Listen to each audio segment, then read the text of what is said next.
Y'all, I have some religious tea for you. The whole story of Moses is one of polytheism. We've discussed before that El is the god who helps the Israelites to flee out of Egypt. Two Canaanite gods, Resheph and Deber, appear in the text to help defeat the Egyptians.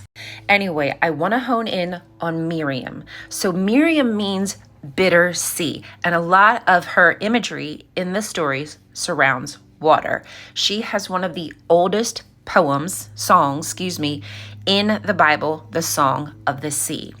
Now, when we connect that to Asherah, Asherah is known as Atharat Yami, or she who treads on the sea. And I want you to keep that imagery in mind when you think about Jesus walking on the water, knowing that Asherah is the original one who could cast nets and control the water. Asherah's helpers are known as fishermen of the sea. Again, notice the connection between Jesus, fisherman, and Asherah, fisherman. I haven't even gotten to the good part yet. I promise it's coming. Tiamat. So the connection to Tiamat and Asherah is Tiamat is the old saltwater chaos dragon from the Babylonian creation epic that Marduk destroys and creates the earth. He splits her in two, and her eyes become rivers and her body becomes the earth, and the dome above the earth. So that is where everybody is created from this saltwater chaos dragon, which is a feminine Tiamat. We see the same Tehom, which is linguistically connected to Tiamat, in the Genesis story where God's spirit is moving to and fro over the Tehom, showing that he ultimately has control over the waters. Okay, anyway, so let's get to it. Here it is. This is the good part. What if the burning bush is actually Asherah?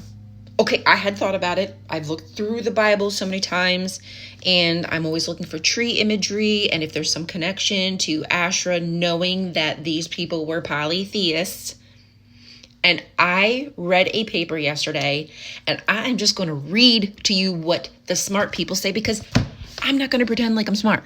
I'm just doing my best to ask questions and then answer those questions. Let's read it. Oh my God. Okay, here's the good part. Let me read this paragraph for you right up here. The lady's tree of fire appears in another story, where her demise is the preface to the story of Moses and the Exodus. The burning bush was her tree of fire. The story of Moses learning the new name for God at the burning bush is recognized by scholars as the point at which the compilers of the Pentateuch joined together the two traditions. Abraham, Melchizedek, and the patriarchs were joined to the Moses and Exodus, and the God of the patriarchs was renamed. At the burning bush, a voice said the name appeared to be used in future was Yahweh. Later we read, God said to Moses, I am the Lord. I appeared to Abraham, to Isaac, and to Jacob as El Shaddai. We're going to get to that. But my name, the Lord, I did not make myself known to them. Ezekiel had described the voice of the living one as the voice of Shaddai. Now, Shaddai has been translated in various ways, most often by Almighty, but the usual meaning of this Hebrew word is breast, suggesting that El Shaddai had a female aspect. And it is my belief, and I have done videos on this, that El Shaddai is a compound name, likely some kind of blessing that you would see in some kind of blessing. Okay. In the stories of the patriarch, El Shaddai was associated with the gift of fertility, female stuff. May El Shaddai bless you and make you fruitful and multiply you. I am El Shaddai, be fruitful and multiply. Kings shall spring from you. El Shaddai, who will bless you with the blessings of the breast and the womb. If the story of the burning bush does not represent the transition from older religion to that of the Deuteronomists, and even in the Deuteronomy, even in the Deuteronomist stories, there is redaction and there's editing because Asherah does appear in there, then we should have an explanation for the later Christian customs of representing Mary by the burning bush. This fiery tree had been the ancient symbol of the mother of the Lord. Sometimes Mary is depicted literally within the burning bush. Sometimes there is simply a fiery tree named the mother of God. And sometimes the burning bush icon depicts mother and son surrounded by the angels of the weathers, that is, the angels of day one in the Holy of Holies. Now, y'all know that I have combed the My Book of Bible Stories looking for instances of Asherah, just to show you that she is there, but she was hidden. I wanted to also point out that this is Moses being drawn from the water. water. Again, Miriam. Miriam is the one who draws the attention of the Pharaoh's daughter to the fact that there is a baby in the water. Okay, so now though, let me show you another instance in the Moses story where Asherah appears, just so you understand that I'm not pulling this out of me tuchus. Okay, we get it. So not only does she show up here as the almond staff that flowers, she also shows up, give me a second, as the copper serpent. And we know that snake imagery is related to Asherah because these are conduits of the divine. They can heal, which is what they were doing here. I'm sorry, y'all. I'm already 5 minutes into this. Oh my God.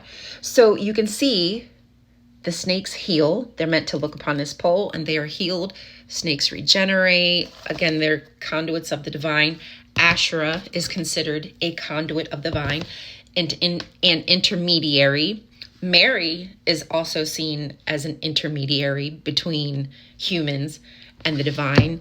Oh my gosh, there's so many connections that have just been erased because the Yahwehs could not stand that their religion was born out of the polytheism in Canaan. For me, now the similarities are undeniable between the tree of life, the menorah, a stylized tree, and the burning bush. I know that I've rambled. I'm 6 minutes and 40 seconds in. If you have any questions, if I didn't cover something, if there's something I missed, which I'm sure I did, tell me. But this is pretty mind-blowing to see the connections of the divine female all the way back in Canaan, still connected now to Christian tradition. It's freaking wild that that is the case, yet there's no acknowledgement of where this imagery and traditions came from. That is beyond frustrating to me and my whole point of making the videos that I do.